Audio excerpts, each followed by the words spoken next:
Remember General Michael Flynn? General Michael Flynn was a foreign agent. The president's first national security advisor who lied to the vice president about his conversations with Russian leaders and was forced to resign after 24 days on the job was also working to help the Turkish leader as a lobbyist during the U.S. presidential campaign. Michael Flynn now admits he was working to help Recep Erdogan, the authoritarian Turkish president, during the run-up to the United States election.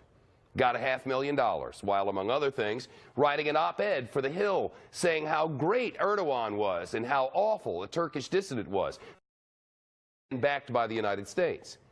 And he did that while we were deciding who would be our next president. And while he, the former Army Lieutenant General and intelligence chief, was on the campaign trail with Donald Trump, complaining about pay for play, as he was paid to play by a businessman in support of the Turkish leader whose voting base is Islamic voters. Lock her up. That's right. Yes, that's right. Lock her up. He chanted about Hillary Clinton. Lock her up. Before he was on the Trump transition team and before he became the national security advisor. Mike Flynn registered as a foreign agent, not before he became one last year, but night before last, retroactively. And now the man who paid him is actually asking for his $500,000 back. Let's bring in Julie Bykowitz, the White House reporter for the Associated Press, who worked on this story for AP, which broke the news.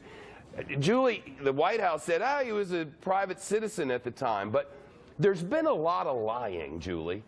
And there's been a lot of lying. There's been lying about who you talk to, and by lots of people, and almost inevitably and invariably, they were lying about talking to the Russians about something. It's too much lying and too much Russia and too much smoke. And now they're investigating. Where are we in this thing?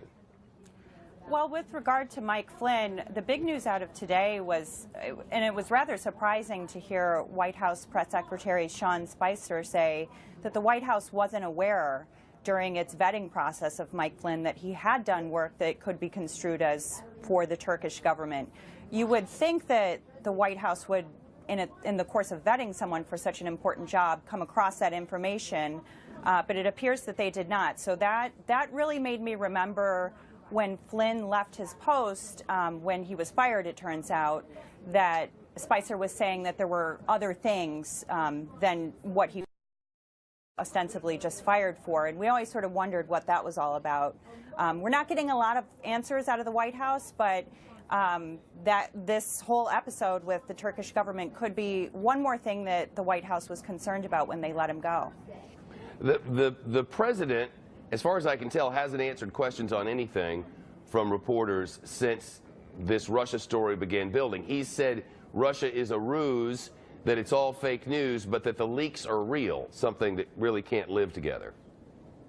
Well, it's all gotten pretty confusing, and I really sort of feel for people trying to follow along at home because, you know, on the one hand, you've got intelligence officials saying, you know, we didn't see anything to indicate that the Trump campaign was working in collusion with Russia. We didn't see evidence that's just coming out today that any advisors were sort of directly working for Russia. But then on the other hand, you have the president himself sort of raising this issue again over the weekend, talking about how he felt that President Obama had wiretapped Trump Tower. So it's just a lot to digest, not a lot of clear answers at this point, and not much clarity on when we'll get more information on any of this.